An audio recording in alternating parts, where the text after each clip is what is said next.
Buenas, gurizada. Vamos dar seguimento ao nosso curso, né? E vamos para nossa próxima aula, então. Nesse vídeo a gente vai ver, então, sobre como fazer um upload de arquivos, né, para nossa aplicação e como utilizar um serviço de cache, né, que agiliza o carregamento da nossa aplicação, da nossa view, né, e dá uma resposta mais rápida para o usuário lá do browser.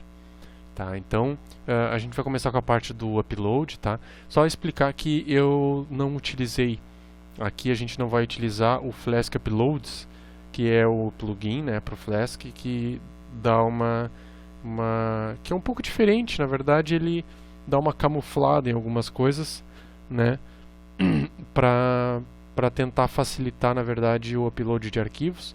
Vocês podem utilizar ele sem problema, mas o bom vai ser a gente aprender primeiro como ele faz, como a gente recebe os arquivos e tal, para que a gente entenda direitinho. Ele é bem simples, ele não tem mistério nenhum, então não tem problema a gente não utilizar um plugin, tá? Então a gente vai fazer esse upload. Então eu já deixei pronto aqui também, tá? Essas views aqui, eu vou explicar linha por linha para vocês, e o nosso template aqui também, porque ele dá um pouquinho mais de trabalho para a gente ir criando. Então para que eu não perdesse tempo, né, criando, escrevendo e configurando tudo certinho para vocês, durante o vídeo eu já deixei ele pronto. Então tá, vamos lá então. Vamos começar pela nossa view, né? A nossa view, na verdade, o nosso template, né? O nosso template, ele é o mais simples possível. Claro que vocês vão, de repente, colocar esse template com um formulário maior, né, envio de informações junto com esse arquivo. Por exemplo, está fazendo um post de um blog, alguma coisa assim, e quer enviar um arquivo junto, né? Pode ser algo do gênero assim. Então, provavelmente vai ter mais coisas que vocês vão utilizar junto no form, mas esse form que a gente fez aqui, ele é bem simples, tá? Então, explicando aqui, né, e relembrando também a nossa parte de templates, ele estende o base.html, né? O nosso template utiliza como pai o base.html. Eu botei o título aqui, né, que é um bloco que a gente definiu lá no base. Então, upload file. E aí no main content eu coloquei algumas simples tags aqui explicando o que é, e criei o form, tá? O form, no caso, ele vai fazer um post, né, para nossa view, que no caso é a própria view. Como a gente não tem um direcionamento aqui, né, explícito, ela vai para a própria view. E ele tem que ter essa tag aqui, ó, o enctype, tem que ser multipart form data, para que ele faça o envio de arquivos junto no post, tá? Então a gente vai ter um input file, né, e o submit do form normal, tá? Isso aqui depois eu vou explicar para vocês o que ele está fazendo. Na verdade, isso aqui é bem simples, né? Mas qual é a intenção desse código aqui? Se tem o file name não é uma string vazia e tal, então ele vai colocar um link para /uploads /filename. Esse /uploads é a view que faz o recebimento do arquivo, tá? Então, utilizando isso daqui, tu vai conseguir fazer o download do arquivo ou ver a imagem e tal.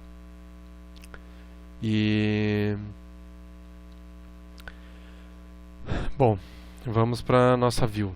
A nossa view upload, ela pode receber pelo método get ou post, né?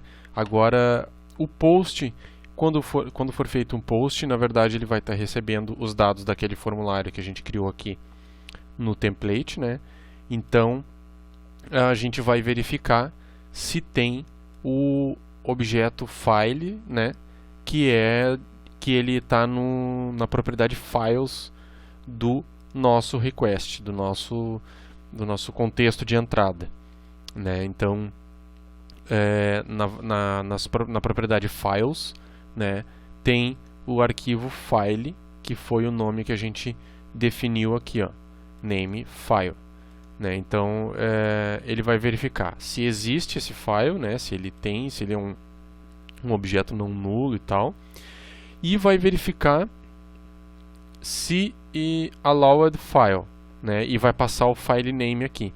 O que é esse allowed file? Esse allowed file ele é uma simples função que verifica se ele é um arquivo que a gente deseja receber. Ou seja, eu defini que para um arquivo ser permitido na minha aplicação, ele tem que ter tais extensões. Então, né, como exemplo, essa é a minha restrição. Ele tem que ser um TXT, um PDF, um PNG, um JPG, JPEG ou GIF.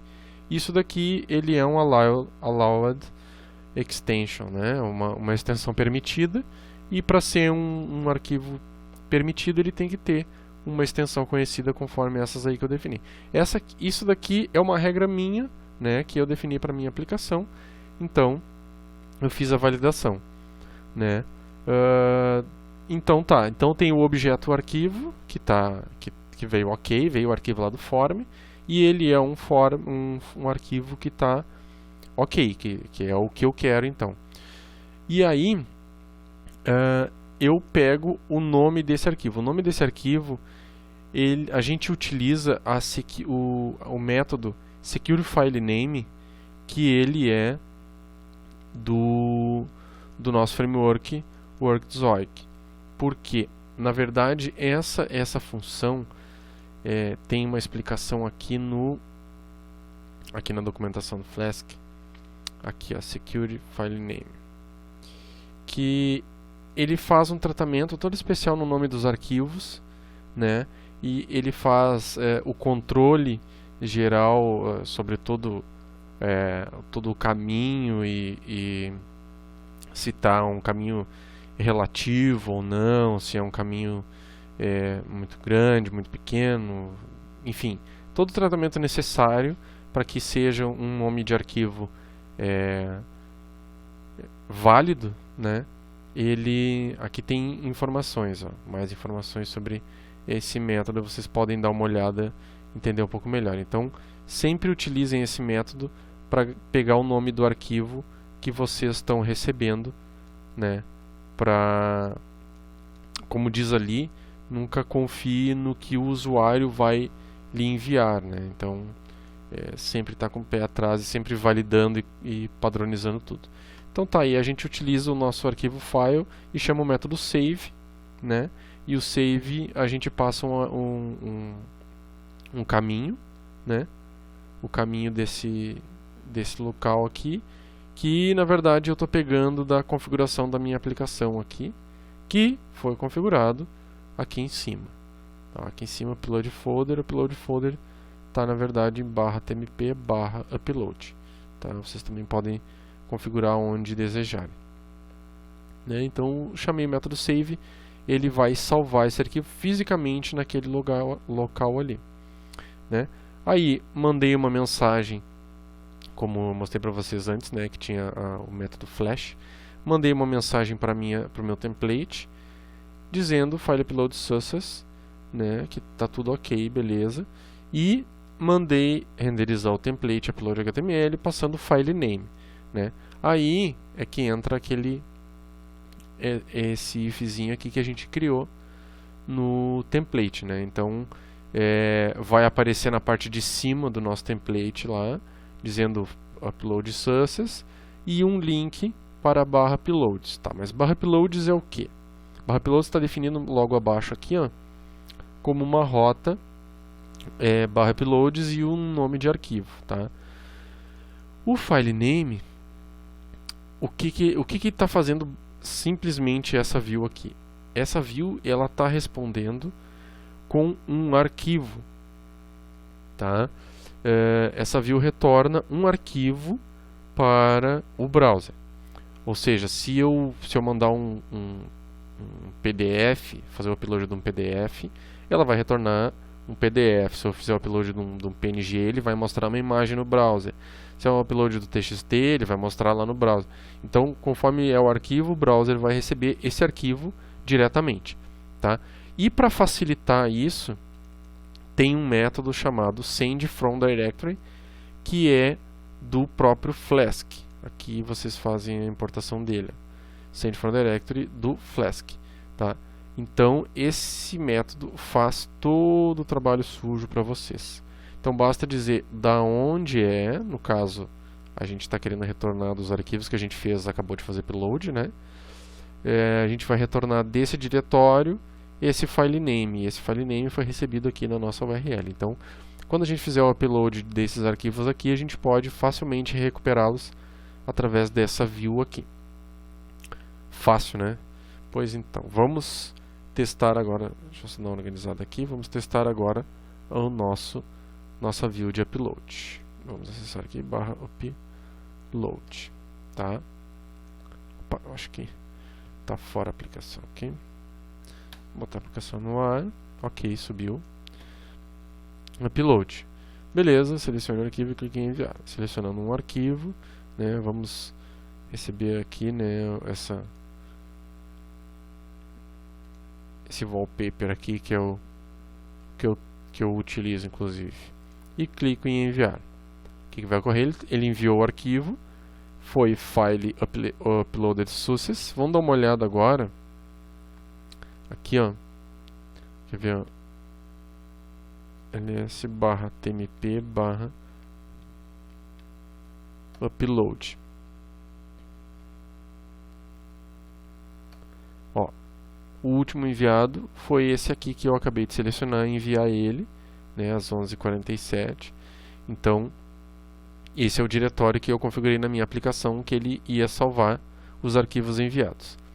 E aí ele gerou esse linkzinho aqui, ó, estão vendo? Aqui embaixo, ó. Aqui embaixo, lá no canto esquerdo inferior da tela, tem ali localhost 2.5.000/uploads/circles, né, 1920 por 1200.jpg. A gente clicando, o que vai ocorrer? Vai me retornar a imagem no browser. Assim, a gente pode fazer arquivos qualquer serem retornados para nós, né? E através de uma URL padronizada, e é basicamente assim que funciona também, nesse mesmo sentido que funciona o /static do próprio Flask e tal. Então você já tem um entendimento um pouco melhor. Vamos tentar fazer o seguinte, vamos enviar um outro arquivo aqui, ó. Vamos pegar aqui um download qualquer. A nossa ISO aqui, por exemplo. Vou tentar enviar a nossa ISO aqui. Não sei se vai ficar muito grande. O que ele vai dizer?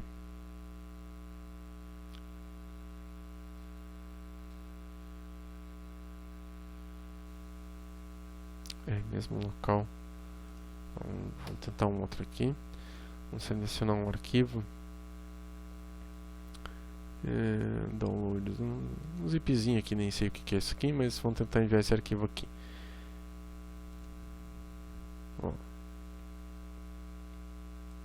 Opa, temos um erro na nossa aplicação.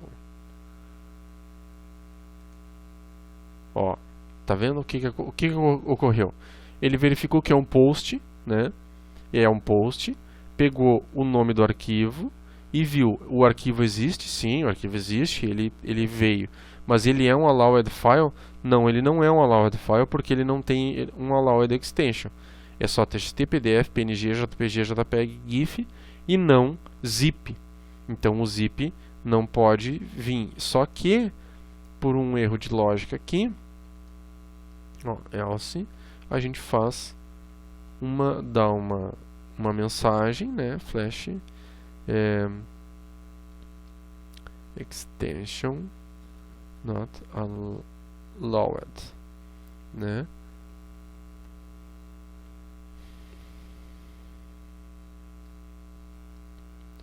E aí retorna lá para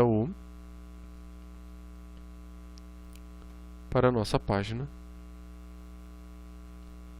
que vai imprimir a mensagem. Então, agora aqui a gente repete, né? Reenviamos, ó, extension not allowed. Beleza. Vamos enviar algum outro aqui. PDF. Pronto. Vamos enviar o nosso PDF. Beleza, agora o nosso PDF está disponível na aplicação. Está vendo que o browser entendeu que é um PDF, abriu o próprio visualizador e tal, e através da nossa view e com aquele método de retorno, ok? Então, é isso aí basicamente sobre os uploads. Aí tem o Flask Uploads, que é um plugin, né, Uploads, que é um plugin que vocês podem utilizar também. Ele trabalha um pouquinho diferente, aliás, a configuração dele é um pouquinho diferente e tal, mas basicamente ele faz isso daí que a gente acabou de fazer por baixo dos panos, né? Ó, tem algumas featurezinhas a mais aí. Vocês podem tentar implementar uma aplicação com ele sem problema algum, tá? Vamos passar então para a configuração do cache. O cache, ele é um método de agilizar as respostas que a gente vai dar para o usuário final, tá? O cache aqui, na verdade, ele é muito simples. Dessa vez a gente utiliza, tá? Eu até vou fechar essa aba aqui. Dessa vez a gente utiliza o plugin chamado Flask Cache, tá? Que ele simplifica demais o trabalho com o cache. Por quê? Porque o cache a gente pode ter vários métodos de guardar esse cache. Pode ser um cache em memória, que é um cache simples, pode ser o cache dentro do Memcached, pode ser um cache de arquivo, pode ser tem várias formas de se fazer. Então cada uma tem uma pequena configuração, uma pequena diferença e tal. Com o Flask Cache a gente padroniza tudo e joga esse cache para onde for no momento que a gente desejar, sem ter que recodificar nada, tá? Basicamente ele tem se tem 3 ou 4 pequenas coisas a fazer para configurar a sua aplicação com cache, tá? Primeiro é a instalação, né? Fazer o pip install flask-cache, e aí ele vai estar disponível no teu VirtualEnv, o plugin. O que a gente precisa configurar basicamente e minimamente é cache type, tá? Cache type eu coloquei aqui como simple, que ele é uma implementação interna do próprio Flask Cache e que vai implementar um uso de memória local, né? No caso ele vai implementando a própria memória da aplicação, vai sendo utilizada para guardar esse cache, tá? Pode ser Memcached, deixa eu ver se tem aquele estágio mais para baixo, acho que tem. Aqui, ó. Pode ser null, se a gente botar null a gente desabilita o cache, se a gente botar simple, utiliza o simple cache. Aí pode ser Memcached, opa, acho que deu pode ser Memcached, né? Pode ser o Google App, né? App Engine Memcached. Pode ser Redis, o File System, e esse outro aqui que eu até sinceramente não conheço, né? Mas enfim, tem várias opções, então basta a gente trocar na configuração e utilizar alguns outros caso necessário, né? A configuração do Redis, do Memcached, por exemplo, cache key prefix e tal. Então a gente pode configurar facilmente para onde vai esse nosso cache, né? Pois bem, vamos lá. Então, configurando nosso cache type, a gente vai utilizar um cache simple aqui. A gente instala esse cache na nossa aplicação. Tem 3 formas que se trabalha com o cache. Na verdade, 4 formas de se trabalhar com esse cache na aplicação, basicamente. Então, são elas. A gente começa fazendo o cache, como a gente está vendo aqui, da view inteira, tá? Ou seja, quando acessar a primeira vez essa view aqui, ela vai ser executada. Tá vendo que eu até coloquei uns prints aqui, para a gente testar isso aí. Ela vai ser executada, vai gerar uma saída, né? E essa saída vai ficar em cache pelo timeout de 50 segundos, se eu não me engano, o timeout. Depois tem que ver qual é então ele vai ter esse timeout. Então ele vai ficar, se não tiver configurado aqui o timeout, vai ser o que está configurado na app como padrão, né? Então ele vai fazer o cache do retorno dessa view por completo, tá? Então basta fazer esse comando aqui em cima da nossa view, que ela vai guardar o cache, ok? Então pensando no seguinte aqui, agora tem o próximo método, que vocês vão ver a diferença, que é o seguinte: tem o cache.memoize. Qual a diferença desse memoize pro cached? A diferença é que o memoize, ele faz o cache da view, né, com os parâmetros. Então estão vendo aqui, ó, que, claro, se isso é a intenção mesmo, como eu tenho uma view que tem parametrização, que ela está recebendo um slug, o memoize na verdade é o mais interessante para mim, porque ele vai fazer um cache para cada chamada conforme os parâmetros recebidos. Então, se eu chamar /post /Sérgio, vai fazer um cache. Se eu chamar /post /teste, vai fazer outro cache para essa mesma view. Então, para cada parâmetro diferente, ele vai fazer um outro cache. Por quê? Porque o memoize guarda também os parâmetros no cache, na chave do cache. Ok? Tem uma outra forma que a gente pode fazer, que é trabalhar diretamente com o cache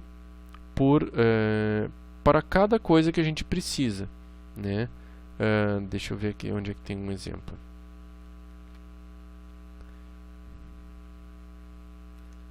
Aqui, ó.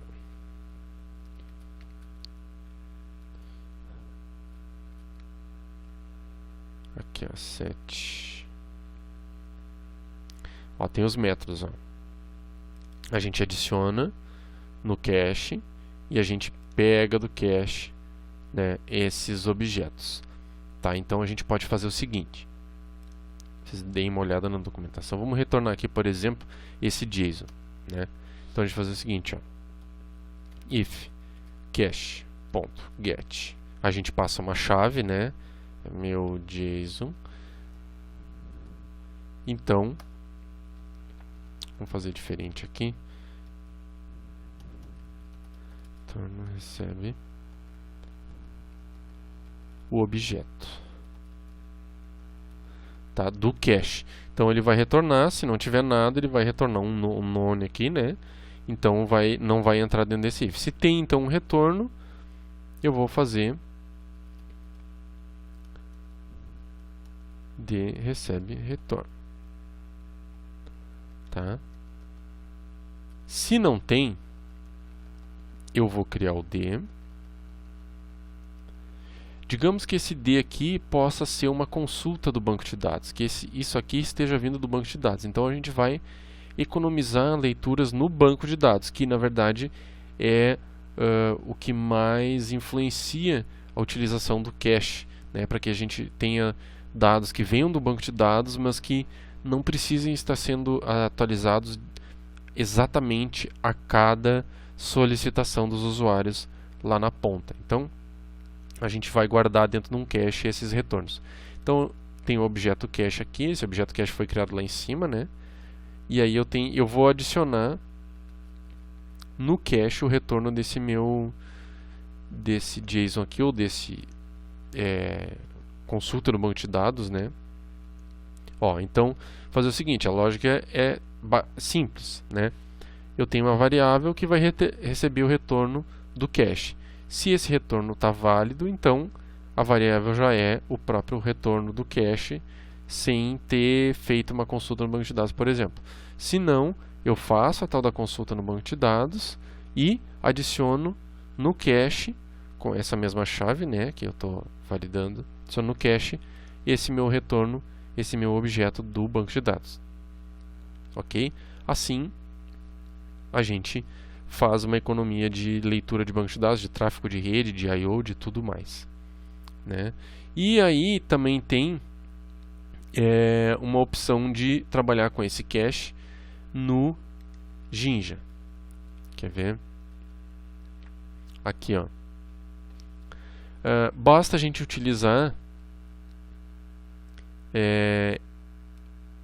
esse comando aqui, ó, cache e end cache, tá? Se a gente fizer, tem o timeout aqui que a gente pode definir também. Então, na verdade, isso daqui eu acho que é um pouco menos utilizado até, porque basicamente o mais correto é a gente, o mais utilizado é a gente guardar dados, né, basicamente que são retornados, que são gravados e tal. Porque eu, por exemplo, fazer cache dessa parte aqui, por exemplo, né, de um form ou de um ifName, não faz muito sentido, né, porque ele não tem uma interação muito grande. Talvez seja mais dificultoso para o processador guardar no cache esse pedacinho de código aqui, que não faz nada muito grande nem muito demorado, e depois pegar do cache para jogar aqui de volta. Talvez um tráfego de comunicação entre a nossa aplicação e o meme cache, por exemplo, ou Redis, do que simplesmente o Jinja validar isso aqui para nós. Então, na parte do Jinja eu até aconselho vocês sempre a validarem um pouco mais se vale a pena realmente colocar o cache nessa parte aqui. Claro, aí vocês colocam o cache aqui atrás ou numa view inteira, né? Isso daqui também tem que cuidar um pouco, porque, por exemplo, às vezes a gente tem objetos de usuário, do usuário logado, e vai se refletir aqui, porque o retorno todo dessa view vai ser cacheado aqui. Então, se tem um usuário logado e por acaso entrar no cache, ele vai aparecer para outros usuários que não estão logados, e de repente é um admin. Tem que ver se não há uma falha aí, né? Isso acontece muito comumente. Tem que ver. Aí então vocês utilizam, né, o tipo de cache que guarda uma função inteira com os parâmetros, ou que faz o cache padrão, né, da view, aquela que não tem parametrização, ou utilizam, que eu aconselho mais, sinceramente, utilizem diretamente o cache para cada objeto que acharem necessário colocar. Tá bem? Então vocês podem utilizar agora, fazer o cache aí e retornar os formulários, subir arquivos, né, mais tranquilamente, e montar o retorno desses arquivos aí também, tá? Agora fiquem atentos para a próxima aula, que vai ser bem interessante também. Até lá!